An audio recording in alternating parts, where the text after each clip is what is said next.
यहाँ से लेके यहाँ तक पूरा सुन है वो।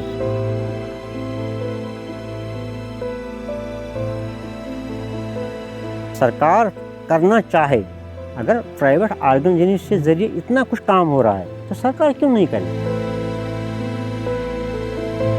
तो how can be our wheelchair same? आपकी लेग कितनी बड़ी है, लंबी है।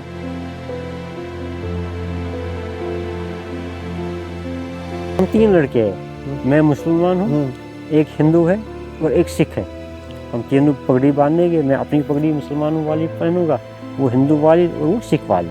तो एक वो काज देखो, आज देखो ना हालात क्या बने हैं मुल्क।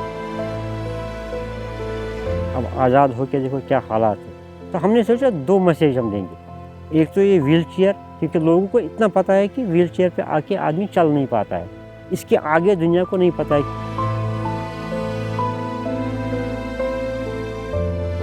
एक वास्ट एरिया हम कवर करेंगे ताकि ये मैसेज सब में जाए ना।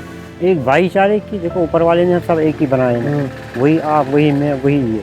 एक तो वो मैसेज चली जाए और उसके साथ साथ सुपर कार्ड अवेयरनेस की भी मैसेज चली जाएगी।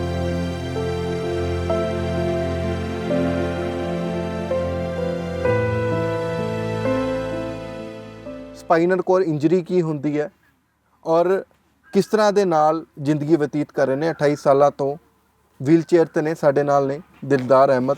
ਗੱਲਬਾਤ ਕਰ ਲੈਣੇ, ਕਸ਼ਮੀਰ ਤੋਂ ਨੇ ਔਰ ਸਪੈਸ਼ਲ ਇੱਧਰ ਪਹੁੰਚੇ ਨੇ ਪੰਜਾਬ ਦੇ ਵਿੱਚ। सर कैसे हो?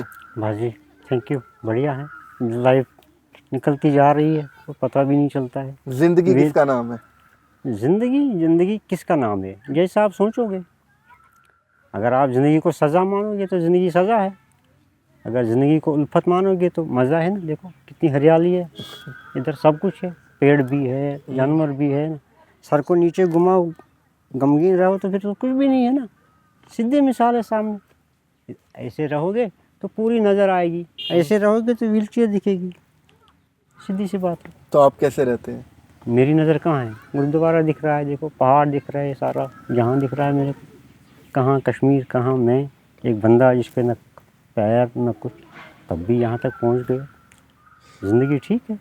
मैंने कहा ना, मुझे तब दुख होता है जब कोई ज़िंदगी ना जी ले। जितनी भी ज़िंदगी है उसको जी लो, चाहे कम हो ज़्यादा हो, जी लो। और मैंने देखा कि ज़िंदगी के हर एक स्टेट में, वो किस भी हालत में हो, मज़ा है अगर आपका माइंड सही हो। मिसाल मैंने स्पाइनल कोर इंजरी के बारे में सबसे पहले बात करते हैं। स्पाइनल कॉर्ड इंजरी क्या है? जो हमारी बॉडी है ना, तो हमारी बॉडी को गवर्न करता है ब्रेन, है ना। तो ब्रेन जो सिग्नल देते हैं, जैसे आर्म को या नीचे जो भी जितनी पार्ट्स है, जो इनको एक कमांड मिलती है ना माइंड से। तो कमांड आती कहाँ से? मान लो आपका एक सीपीयू आपको एक कमांड देता है डिस्प्ले को, तो आएगी कहाँ से? वो कुछ वायर्स तो होते हैं ना। इसी तरह जो माइंड है उसका जो रिश्ता है बाकी बॉडी से, वो स्पाइनल कॉर्ड से। मान लो आपको ये टांग हिलानी है, आपका माइंड टांग को बोलता है भाई हिल जाओ। ये आती कहाँ से? माइंड कमांड देता है, वो एक इम्पल्स के ज़रिए यहाँ से आके इसको कहता है कि हिल जाओ। लेकिन ये इतना फास्ट है कि अभी आपने सोचा ही होता है कि ये हिल जाती है। तो यही स्पाइनल कॉर्ड करता है। अब अगर इसी स्पाइनल कॉर्ड को किसी जगह डैमेज हो, चाहे एक्सीडेंट हो, चाहे हीमाटोमा हो, या कईयों का तो स्पाइनल ट्यूमर होता है, जब ट्यूमर साफ करते तो वो डैमेज होता है। कईयों का तो सर्जरी के प्रॉब्लम कुछ और थी, तो डॉक्टर की फोर्सेप चली गई, तो मेडिकल नेग्लिजेंस से कोई को वो होता है। या स्पाइनल कॉर्ड में कई डिजीज़ भी है जिससे स्पाइनल कॉर्ड डैमेज होता है। तो जब वो नीचे वो इम्पल्स जाते नहीं है, तो जहाँ पे इंजरी हो स्पाइनल कॉर्ड की, उस लेवल के बिलो से, below the level of injury, आदमी का जो शरीर है ये बेकार होता है। तो मान लो कि फिर आधे शरीर से आपको ज़िंदगी जीनी है। खुद सोच लो, ये स्पाइनल कॉर्ड इंजरी शार्ट में।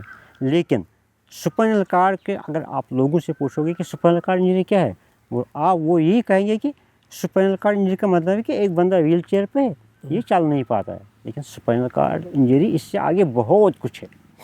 मैंने कहा ना, आधा हाफ डेड जिस्म है।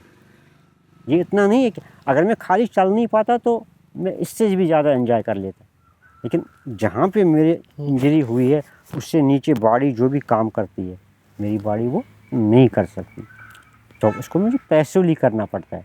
मान लो मुझे यहाँ सर्कुलेशन नहीं है, मैं ऐसे इसको मारता हूँ रगड़, पैसिव सर्कुलेशन वगैरह। तो मैं यहाँ से जो स्पाइनल नर्व जाते मैं इसको ऐसे करते रहता हूँ, ताकि मेरी ब्लड सर्कुलेशन नीचे चली जाए। तो स्पाइनल कार्ड इंजरी में इससे ज़्यादा और भी कुछ है। मान लो खुदा ना खास्ता अगर मेरा पैर ज़्यादा जाए या मेरा ये आर्म अगर इसमें सेंसेशन नहीं है, ज़्यादा देर में दबा के रहूँ, है ना, तो इसमें ब्लड सप्लाई तो जाएगी नहीं फ्रेश। अगर इसमें सेंसेशन नहीं है तो क्या होगा? अगर मैंने इसको ऐसे रखा, अगर मैं ज़्यादा देर तक के रहूँगा, क्योंकि मुझे सेंसेशन है, मुझे पता चलेगा भाई मैं ऊपर उठाऊंगा। लेकिन हमारी टांगों में तो जान ही नहीं है। मेरे तो टांगों में ये खाली टांगे नहीं है, ये डिपेंड करता है कि किस लेवल पे आपकी इंजरी है। अगर ऊपर इंजरी लेवल हो तो फिर हाथ भी नहीं काम करते। हाथ तो छोड़ो, खाली गर्दन हिलती है। कई केसेस है जहाँ खाली गर्दन हिलती है, तो उस चीज़ का नाम बेड सोल कहते हैं। और बेड सोल होता है छोटे से समय में, और उसको ठीक होने में बहुत साल लगते हैं।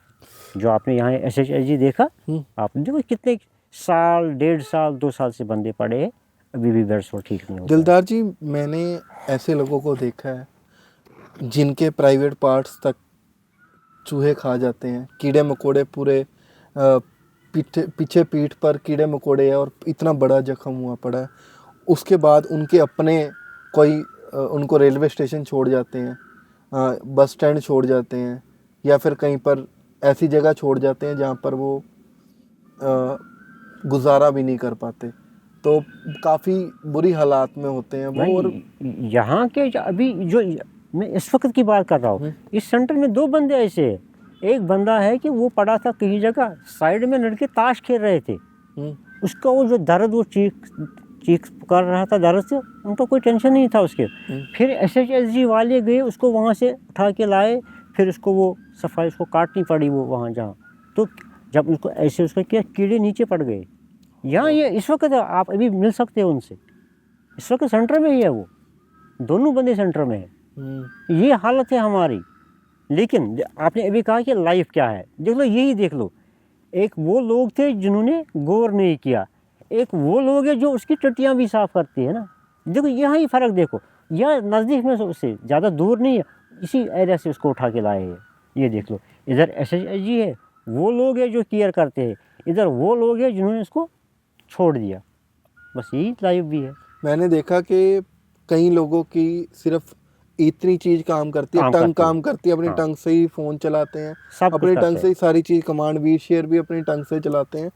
तो जब इतनी बड़ी ये चीज़ है, यूनाइटेड नेशन ने इसको 0% विजिबिलिटी बोल दिया, तो इंडिया में तो क्या इस पे गौर क्यों नहीं किया जाता? ये इंडिया में जिस पे अभी तक जितना भी काम हुआ है वो ऑर्गेनाइजेशन से हुआ है, सरकारी तो कोई काम नहीं हुआ।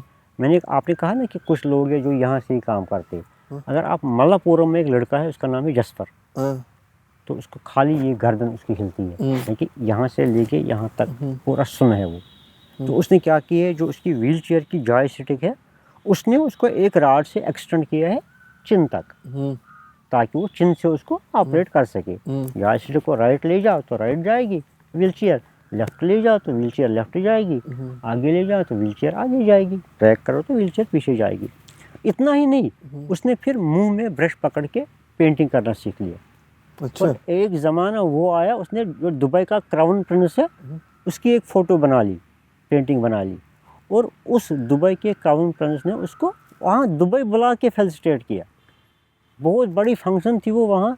आप खुद सोच लो, दुबई का एक क्राउन प्रिंस किसी को बुलाए ताकि मैं उसको फेलिसिटेट कर लूँ।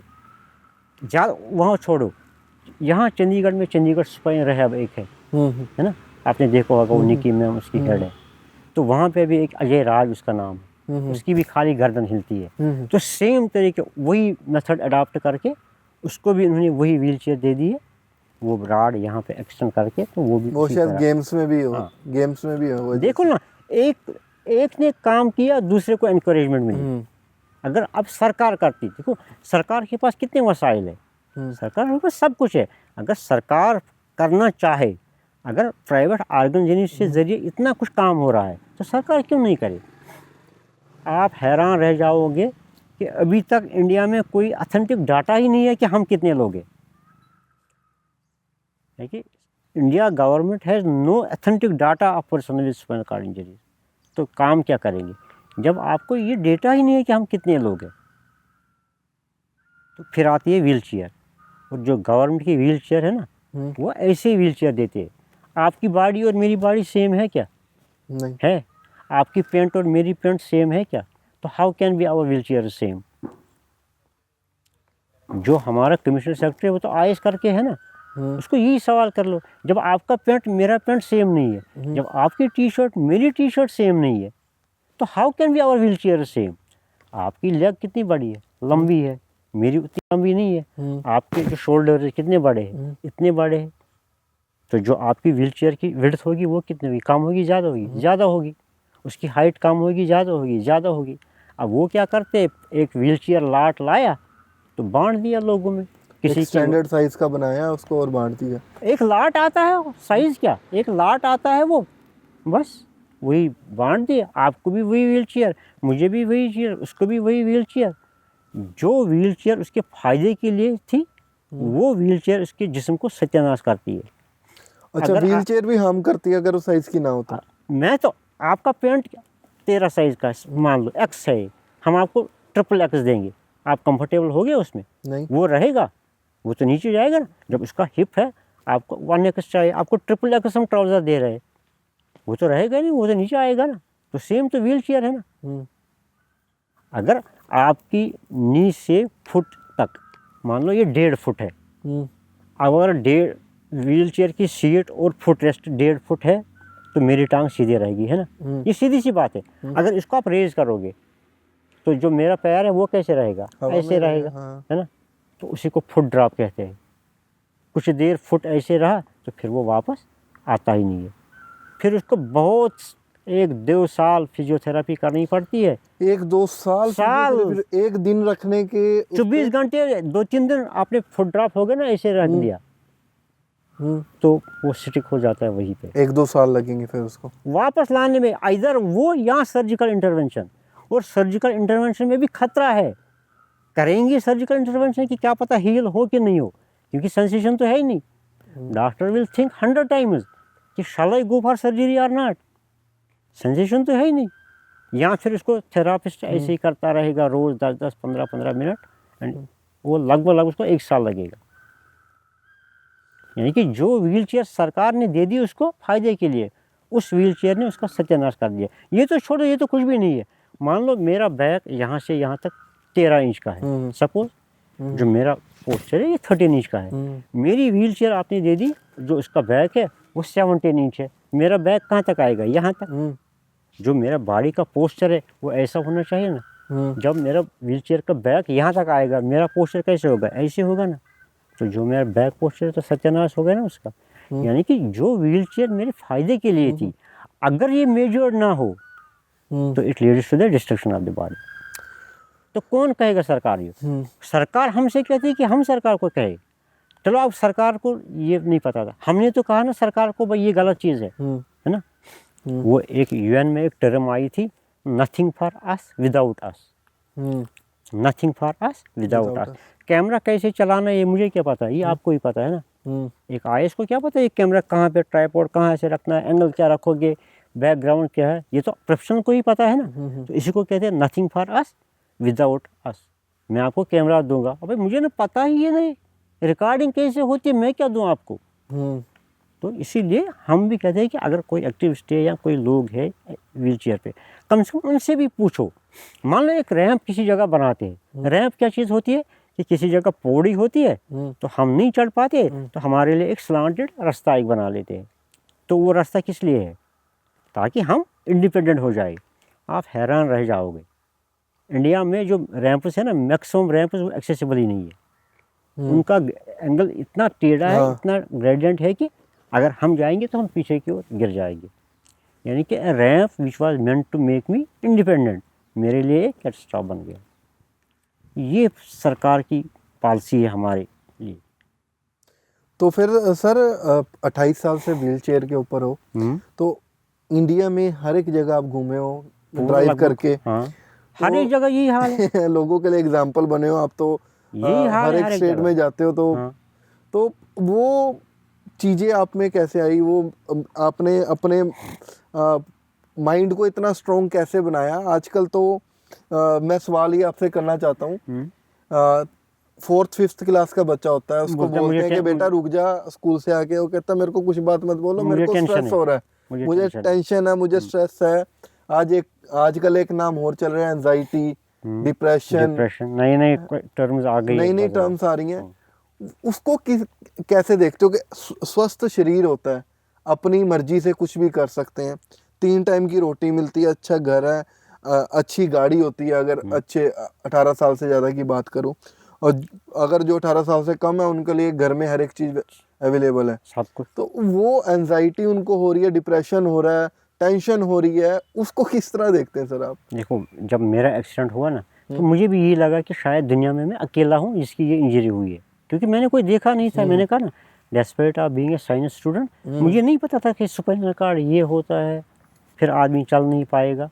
तो उसके बाद मैंने एक वहाँ का ही अपने कॉलेज में ही था वो, लेकिन मैं नहीं जानता था उसको, जावेद अहमद टाल, उसको देखा जम्मू में। तो मुझको लगा हम ही दुनिया में हम ही 2 लड़के हैं जो हमारी इंजरी हुई है। तो 1-2 साल तक मैं भी घर में ऐसे ही बेड पर था। सुबह चाय, जैसे आप नाश्ता करते हैं, हम कश्मीरी चाय लेते, सुबह चाय ले ली, फिर लंच का इंतज़ार किया, लंच हो गया, फिर शाम के खाने का इंतज़ार किया। तो लाइफ इतनी थी, बस यही चाय, लंच और डिनर। तो लेकिन लोग कहते थे कि जब मान लो कोई पूछने आता था, तो वो बातें करते रहते थे कि ये मर जाएगा, आज नहीं कल मरेगा, परसों मरेगा। लेकिन तो मरा तो ना मैं कभी। तो आप भी सुनते थे उसको? हाँ, मैं सुनता था उनको ये बातें करते हुए, तो कैसा महसूस कैसे करते थे? लेकिन मुझे नहीं कभी लगा कि मैं मर जाऊंगा। अच्छा। ना, मेरे कॉन्शियस ने मुझे कभी नहीं कहा कि मैं मर जाऊंगा। हाँ, ये हुआ कि अब मुश्किल है चलना। 1-2 साल जब हो गए तो मैंने बोला नहीं भाई, अब चलना नामुमकिन, लेकिन मैं मर जाऊंगा ये मुझे कभी ख्याल नहीं आया।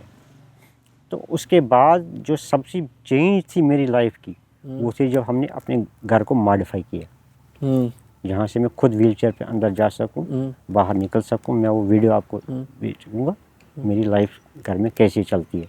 तो वो कोई ना टर्निंग पॉइंट, एक ज़िंदगी में एक टर्निंग पॉइंट हो जाता है कि जहाँ से आपकी ज़िंदगी एक और रास्ता लेती है।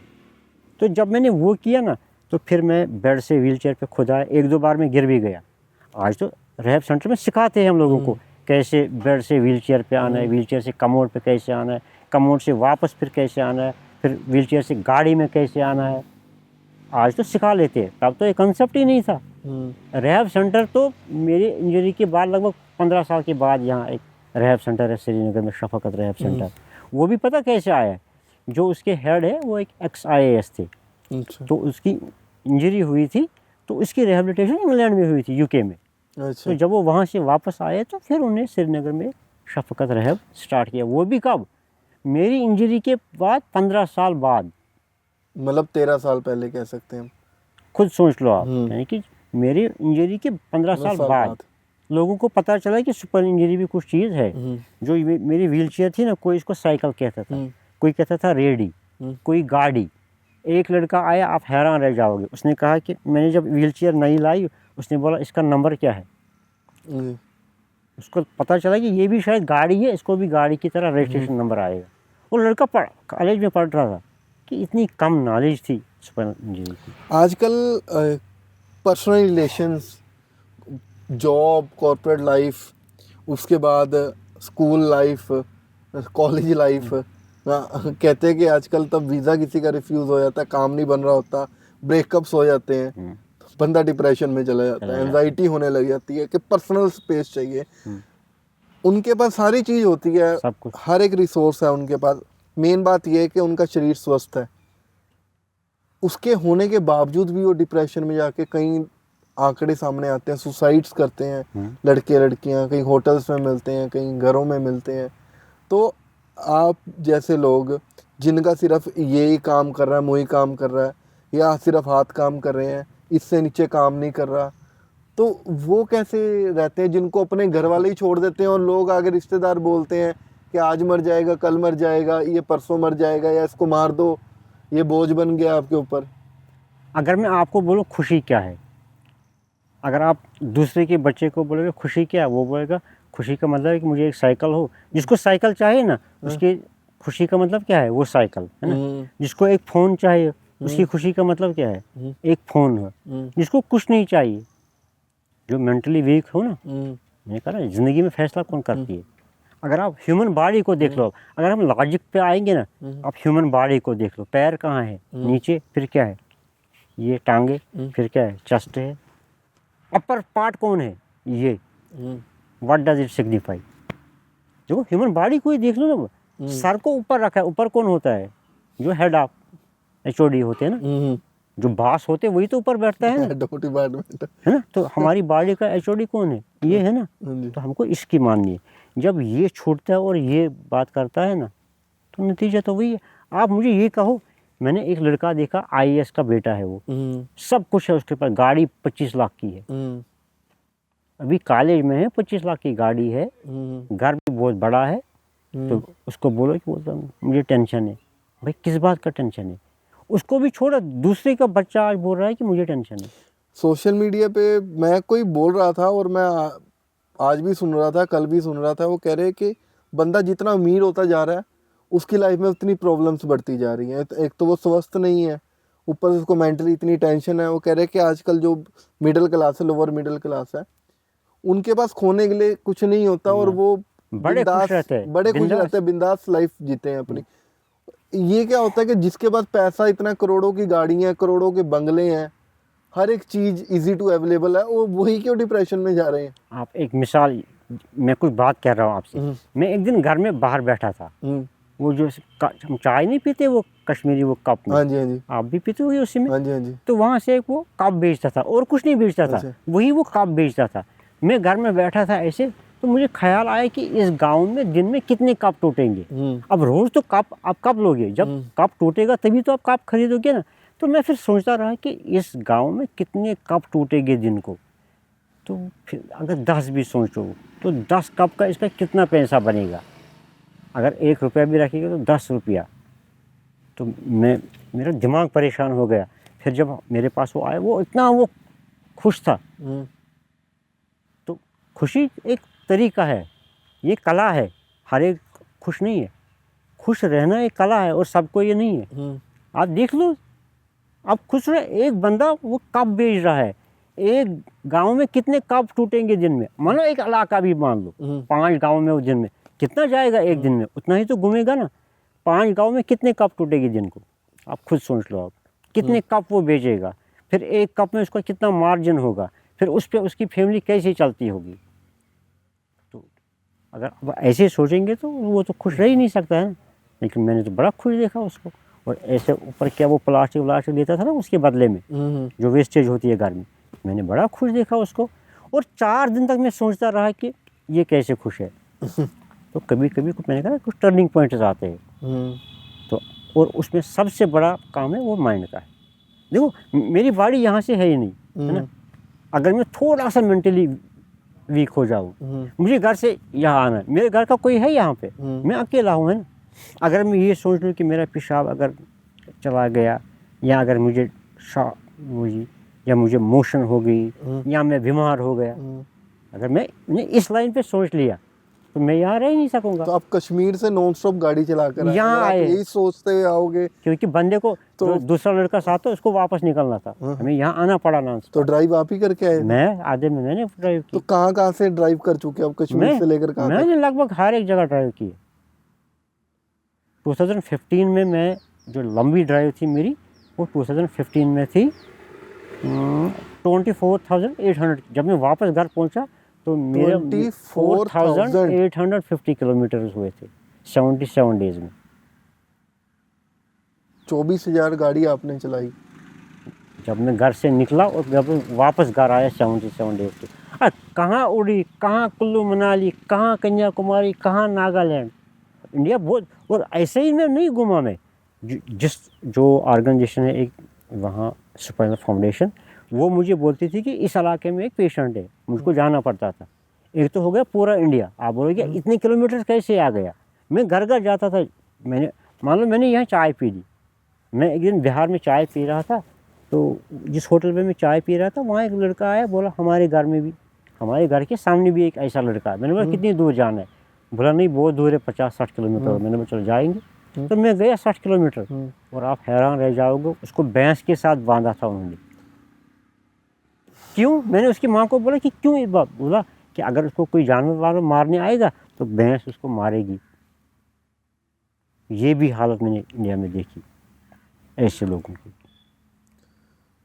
तो फिर मैंने कई बार रोया भी। और एक जगह थी बिहार में ही, वो भी थी, तो उन्होंने जिस दिन उनकी शादी हुई थी तो वहाँ उसी दिन फिर वो वापस जाते हैं मियाँ बीवी उसके साथ, तो वापसी पे उसका एक्सीडेंट हुआ था। तो वहाँ मैंने उसका बेडसोल कितना बड़ा था कि जो पीछे की वो हड्डी थी ना वो पूरी नज़र आती थी उसको। तो फिर मैंने सीएम को फ़ोन किया कि भाई यहाँ पे एक लड़का ऐसा है, उसका ऐसा बेडसोल है। तो वो भी किस दिन, आप खुद सोच लो, वेडिंग के एक दिन बाद, यानी कि प्रियर टू हनीमून, यानी कि हनीमून भी नहीं, शादी हुई लेकिन हनीमून नहीं हुई। कुछ इंस्टेंसेस हुई इंडिया में जहाँ मैंने रोया। तो आप पूरे इंडिया में घूम चुके हो, ऐसे हाँ, स्पाइनल सेंटर्स लगभग। देख चुके हो, स्पाइनल कोर रिहैब सेंटर में हर एक जगह गया, इलाज जो भी होता। इंडिया में रिहैब सेंटर है वहाँ में गया। तो जब मैं फोटोज भी देख रहा था आपकी 2015 की, उससे पहले की, कि लोग आपसे मिलते हैं तो काफ़ी खुश होके मिलते हैं। और एक आपने एग्जांपल सेट करा कश्मीर से। मैं अभी आपसे कह रहा था कि समाज में वो लोग भी है, ये हम मोहाली में बैठे हैं ना, इस और इसमें कितनी फ़र्क, 2.5 किलोमीटर का फ़र्क है ना।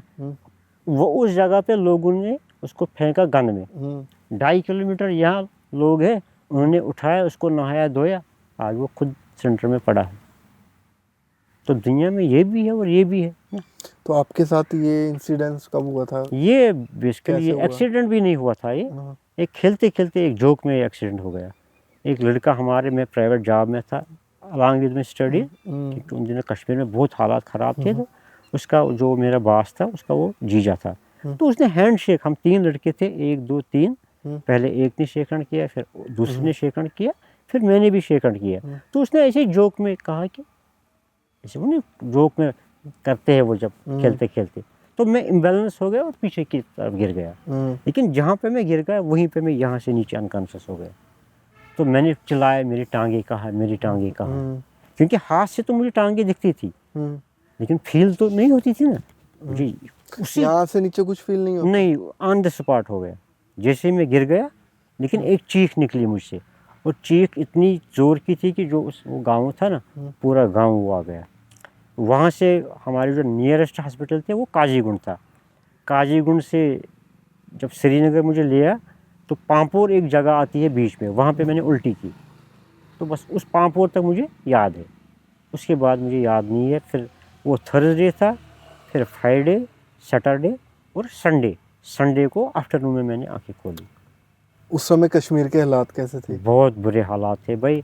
मैं क्या कहूँ आपको कि जब हम हॉस्पिटल में थे तो हमको फिर वो नीचे सुलाते थे, जैसे कोई ग्रेनेड होता था या फायरिंग होती थी तो हमको बेड से उतार के हमें फर्श पे सुलाते थे। क्यों? क्योंकि ज़ख्मी आएंगे, इंजर्ड आएंगे। ये हालात थे कश्मीर। तो हॉस्पिटल के बाहर भी गोलियां चलती रहती थी? चलती रहती थी। जिस दिन हम डिस्चार्ज हम हुए ना हॉस्पिटल से, उस दिन भी हमें फायरिंग हुई वहाँ। यानी कि जब हम हॉस्पिटल से जा रहे थे तो फायरिंग हो गई। तो फिर क्या सोचा आपने कि इधर व्हील चेयर पे रनिंग करने मैंने का? कहा ना, जब देखो, जब ये लाइफ है ना, लाइफ एक अजीब चीज़ है। लाइफ एक बेस्ट टीचर भी बनती है। वो एक ने मुझे सवाल पूछा था कि आपको किसने सिखाया, तो इसमें है भी, वो पेपर में वो आया था। मैंने कहा life is my best teacher, life has been my best teacher. Life खुद सिखाती है आपको, है ना। देखो, अगर आप तैयार हो ना लाइफ में करने के लिए, हमको यहाँ से उतरना। आपने कभी व्हील चेयर चलाई है? जो मैं आपको इजी एक मिसाल दूंगा, चलाइए, कभी मत चलाइए, लेकिन हमको रोड से यहाँ तक आना था ना, आपने क्यों लाई इसको? क्योंकि आपकी ये ज़रूरत थी। तो लाइफ बेस्ट टीचर बनती है अगर आप सुनने के लिए तैयार। तो कहाँ आप इस पे रनिंग कर चुके हैं? मैं लगभग इंडिया में कौन सी जगह है जहाँ मैं नहीं गया हूँ? आप खुद सोच लो, व्हील चेयर पे आने के बाद मैंने दुनिया देखी, है ना। देखो लाइफ कितनी स्ट्रेंज है। व्हील चेयर पे आने से क्या आदमी पैराप्लेजिक बनता है ना, लेकिन मेरा देखो, मैंने दुनिया देखी व्हील चेयर पे आने के बाद। तब तक मुझे कश्मीर में थोड़ी सी जगह पता थी बस। और ऐसा भी हो सकता था कि आप बिल्कुल स्वस्थ होते तो शायद कश्मीर से बाहर जाते ही ना कहीं पर। मैं कहता हूँ इंडिया में कितने % लोग हैं जो पूरा इंडिया घूमे हैं? कितने % लोग होंगे नॉर्मल? मैं ओवरऑल की बात करता हूँ। 1% नहीं होंगे, 1% भी नहीं। 1 बिलियन है। मुझे नहीं लगता 1 लाख लोग पूरा इंडिया घूमे होंगे। और इंडिया बहुत बड़ी स्टेट है, ये कंट्री है। एक बिहार में घूमो ना तब पता चलता है, मध्य प्रदेश में घूमो ना, सेंट्रल इंडिया में एक एक गांव में 70 किलोमीटर का फ़र्क है। मुझे ये मैं बक्सर एक जगह है बिहार में, मैं बक्सर से आ रहा था तो एक लड़के ने बोला कि यहाँ पे एक बूढ़ा है, तो वहाँ एक एक्सीडेंट हुआ था, उसमें 3 स्पल इंजरी हुई थी एक ही गाड़ी में। तो फिर मैं उनको देखने गया तो हमको 400 किलोमीटर चलना पड़ा, 400 किलोमीटर। सुबह निकले हम, शाम को हम उनके घर पहुँचे। तो आप खुद लोग कहाँ कहाँ में गया हूँ, याद भी नहीं है। अब पहले देखो, पहले मैं आया कश्मीर से, मनाली से लेके नॉर्थ इंडिया से होके, सेंट्रल इंडिया से होके वेल्लोर से फिर दिल्ली में हमारा एक इवेंट था, वेल्लोर से बीच इंडिया के होके वेल्लोर, फिर वहाँ से ईस्टर्न इंडिया नॉर्थ ईस्ट, फिर नॉर्थ ईस्ट से ईस्टर्न इंडिया में होके वापस वेल्लोर, फिर वेल्लोर से वापस कार। तो ऐसा मेरा चक्कर रहा है इंडिया का। यानी कि वो ये ऐसा नहीं कि मैं यहाँ से वहाँ गया, नहीं, जहाँ जहाँ ऐसे लोग थे वहाँ वहाँ मुझे गया, क्योंकि उन दिनों आपको नहीं पता है। तो आपने उनकी हेल्प भी करी? हाँ, एक कुछ हम कलेक्ट कर रहे थे, कुछ डेटा हम कलेक्ट कर रहे थे। अच्छा। मैं जो आपसे बातें कर रहा हूँ ये कैसे आई? अगर आज आप देखोगे, आज हमें हर एक स्टेट में एक ग्रुप है व्हाट्सएप पे, जो हम पर्सनल सपोर्ट का इंजीनियर है। एक तो हमारा स्टेट ग्रुप है और एक नेशनल ग्रुप भी है, उसमें डॉक्टर्स है, उसमें IITians है, उसमें लॉयर्स है, उसमें चार्टर्ड अकाउंटेंट है, लेकिन है व्हील चेयर पे। तो ये उसी से हुआ ही। तो अब सर जो 1 दिसंबर को आप शुरुआत कर रहे हैं इसकी, यहाँ से जो आप शुरुआत करेंगे गुरुद्वारा श्री सुहाना साहब से, सिंह शहीदा गुरुद्वारा साहब से, तो 3 तारीख को आप गोल्डन टेम्पल पहुंचेंगे। इसमें हमने 2 काज रखे, हम 3 लड़के हैं, मैं मुसलमान हूँ, एक हिंदू है और एक सिख है। हम तीनों पगड़ी बांधेंगे, मैं अपनी पगड़ी मुसलमानों वाली पहनूंगा, वो हिंदू वाली और वो सिख वाली। तो एक वो काज देखो, आज देखो ना हालात क्या बने हैं मुल्क में, क्या सत्यानाश हो रहा है। एक वो ज़माना था कि हमने आज़ादी के लिए लड़ लिया ना, कि हम आज़ाद हो जाए। अब आज़ाद होकर देखो क्या हालात है। तो हमने सोचा 2 मैसेज हम देंगे।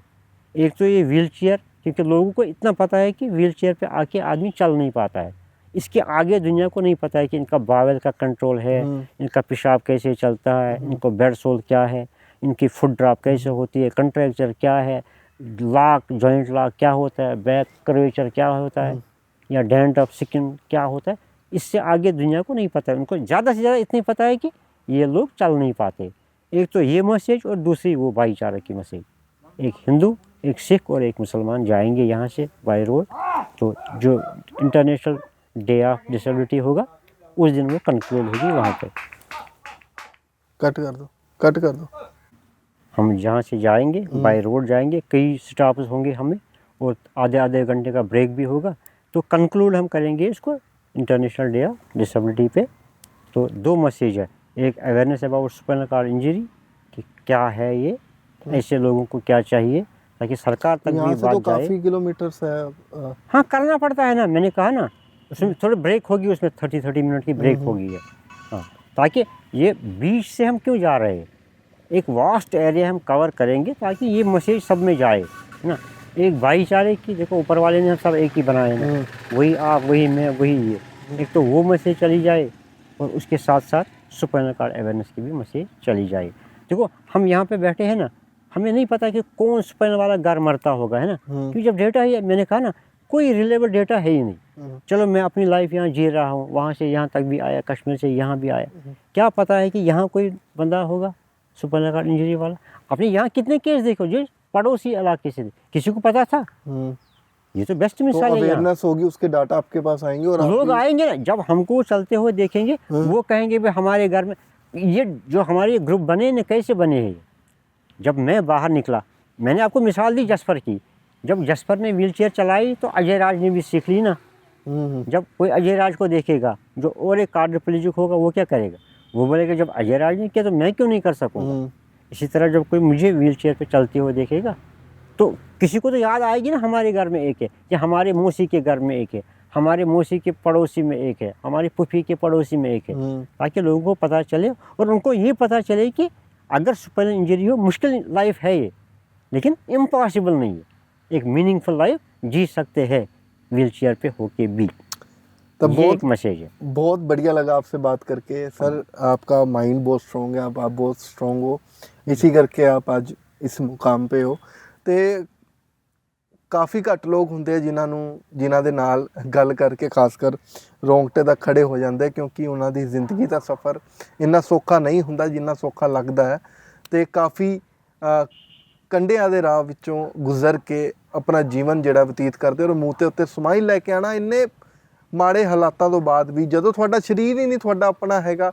ਅੱਜ ਕੱਲ੍ਹ ਤਾਂ ਅਸੀਂ ਇਹ ਕਹਿੰਦੇ ਸਾਡੇ ਦੋਸਤ ਮਿੱਤਰ ਨਹੀਂ ਹੈਗੇ, ਸਾਡੇ ਰਿਸ਼ਤੇਦਾਰ ਆਪਣੇ ਨਹੀਂ ਹੈਗੇ, ਸਾਡਾ ਸਕਾ ਖੂਨ ਆਪਣਾ ਨਹੀਂ ਹੈਗਾ। ਜਦੋਂ ਇਹ ਸੋਚ ਕੇ ਦੇਖੋ, ਜਦੋਂ ਸਾਡਾ ਸਰੀਰ ਹੀ ਨਹੀਂ ਆਪਣਾ ਹੈਗਾ ਤਾਂ ਅਸੀਂ ਦੁਨੀਆ ਦੇ ਵਿੱਚ ਕੀ ਕੁਝ ਕਰ ਸਕਦੇ ਹਾਂ, ਨਾ ਅਸੀਂ ਕੋਈ ਕੰਮ ਕਰ ਸਕਦੇ। ਅਸੀਂ ਇੱਕ ਤਰ੍ਹਾਂ ਦਾ ਬੋਝ ਬਣ ਜਾਂਦੇ ਹਾਂ। ਪਰ ਇਹ ਬੋਝ ਨੂੰ ਕਿੱਦਾਂ ਘੱਟ ਕਰਨਾ, ਕਿੱਦਾਂ ਬਿਨਾਂ ਪੈਰਾਂ ਤੋਂ ਵੀ ਆਪਣੇ ਪੈਰਾਂ ਦੇ ਉੱਤੇ ਖੜਨਾ, ਇੱਕ ਮਾਈਂਡ ਸਟਰੋਂਗ ਕਰਨਾ, ਇੱਕ ਜਨੂਨ ਰੱਖਣਾ ਕਿ ਆਪਾਂ ਇਹ ਆਮ ਲੋਕਾਂ ਦੇ ਵਿੱਚ ਹੀ ਇਸ ਸੋਸਾਇਟੀ ਦਾ ਹਿੱਸਾ ਅਸੀਂ ਵੀ ਹੈਗੇ ਹਾਂ, ਅਸੀਂ ਵੀ ਹਰ ਇੱਕ ਚੀਜ਼ ਕਰ ਸਕਦੇ ਹਾਂ। ਹਾਲਾਂਕਿ ਜਿਹਨੂੰ ਵੀ ਇਹ ਪ੍ਰੋਬਲਮ ਹੁੰਦੀ ਹੈ ਉਸ ਨੂੰ ਉਹਦੇ ਘਰ ਦੇ ਤੱਕ ਕਿਤੇ ਨਾ ਕਿਤੇ ਛੱਡੇ ਜਾਂਦੇ ਆ, ਜਿਹੜੇ ਸਕੇ ਹੁੰਦੇ ਉਹ ਤੱਕ ਛੱਡੇ ਜਾਂਦੇ, ਰਿਸ਼ਤੇਦਾਰ ਤੱਕ ਇਹ ਤੱਕ ਕਹਿ ਦਿੰਦੇ ਕਿ ਇਹਨੂੰ ਮਾਰ ਦਿਓ, ਇਹ ਕੋਈ ਕੰਮ ਦਾ ਨਹੀਂ ਹੈਗਾ, ਇਹ ਬੋਝ ਬਣ ਚੁੱਕਿਆ। ਪਰ ਇਹ ਸਾਰੀਆਂ ਚੀਜ਼ਾਂ ਫੇਸ ਕਰਕੇ ਜਿਹੜੇ ਨਿਕਲ ਕੇ ਸਾਹਮਣੇ ਆਉਂਦੇ ਨੇ ਤਾਂ ਉਹ ਤਾਂ ਇੱਕ ਤਰ੍ਹਾਂ ਦੀ ਮਿਸਾਲ ਬਣ ਜਾਂਦੇ ਨੇ ਸੋਸਾਇਟੀ ਦੇ ਲਈ। ਤੇ ਇਸ ਇੱਕ ਤਰਫ ਭਾਈਚਾਰੇ ਦੀ ਮਿਸਾਲ ਦੇਣ ਦੇ ਲਈ, ਇੱਕ ਮੈਸੇਜ ਦੇਣ ਦੇ ਲਈ, ਦੂਜੀ ਤਰਫ ਜਿਹੜੇ ਵੀ ਸਪਾਈਨਲ ਕੋਰ ਇੰਜਰੀ ਜਿਨ੍ਹਾਂ ਨੂੰ ਵੀ ਹੋਈ ਪਈ ਹੈ ਉਹਨਾਂ ਦੀ ਅਵੇਅਰਨੈਸ ਦੇ ਲਈ ਕਿ ਇਹ ਜਾਣ ਤਾਂ ਉਹਨਾਂ ਨੂੰ ਵੀ ਪਤਾ ਲੱਗੇ ਕਿ ਉਹ ਤੁਰ ਫਿਰ ਵੀ ਸਕਦੇ ਨੇ, ਕੰਮ ਵੀ ਕਰ ਸਕਦੇ ਨੇ। ਇਹਨਾਂ ਨੇ ਵੀ ਦੱਸਿਆ ਕਿ ਕਈ IAS ਨੇ, ਅਕਾਊਂਟੈਂਟਸ ਨੇ, ਲਾਇਰਸ ਨੇ ਜਿਨ੍ਹਾਂ ਨੂੰ ਇਹ ਇੰਜਰੀ ਹੋਈ ਪਈ ਹੈ, ਚੰਗੇ ਚੰਗੇ ਆਰਟਿਸਟ ਨੇ, ਇੰਟਰਨੈਸ਼ਨਲ ਪਲੇਅਰਸ ਨੇ। ਤੁਸੀਂ ਅਗਰ ਤੁਹਾਡਾ ਦਿਮਾਗ ਸਟਰੋਂਗ ਹੈ ਤੁਸੀਂ ਕੁਝ ਵੀ ਕਰ ਸਕਦੇ ਹੋ, ਕਿਹੜੇ ਵੀ ਲੈਵਲ ਤੇ ਜਾ ਸਕਦੇ ਹੋ, ਪਰ ਉਹਦੇ ਲਈ ਤੁਹਾਡੀ ਡੈਡੀਕੇਸ਼ਨ ਹੋਣੀ ਕਾफ़ी ਜ਼ਰੂਰੀ ਹੈ। ਤੇ ਗੱਲ ਕਰਕੇ ਕਾफ़ी ਵਧੀਆ ਲੱਗਾ। ਤੁਹਾਨੂੰ ਕਿਸ ਤਰ੍ਹਾਂ ਦਾ ਲੱਗਾ ਸਾਨੂੰ ਕਮੈਂਟ ਬਾਕਸ ਦੇ ਵਿੱਚ ਕਮੈਂਟ तो मैं इसको एंड इस शेर से मैं करूँगा, वो कहते हैं ना जो साहिल से टकराए उसे तूफान कहते हैं, जो तूफान से टकराए उसे इंसान कहते हैं। क्या बात है। ਤੇ ਬਹੁਤ ਲਾਸਟ ਦੇ ਵਿੱਚ ਇਹਨਾਂ ਨੇ ਸ਼ੇਰ ਸੁਣਾਇਆ, ਬਹੁਤ ਚੰਗਾ ਲੱਗਾ। है ना, जब तूफान से टकरा के ही ज़िंदगी बनती है। आप जितने सख्त माहौल में आप चलोगे ना उतनी सख्त आप मेंटली भी बनोगे।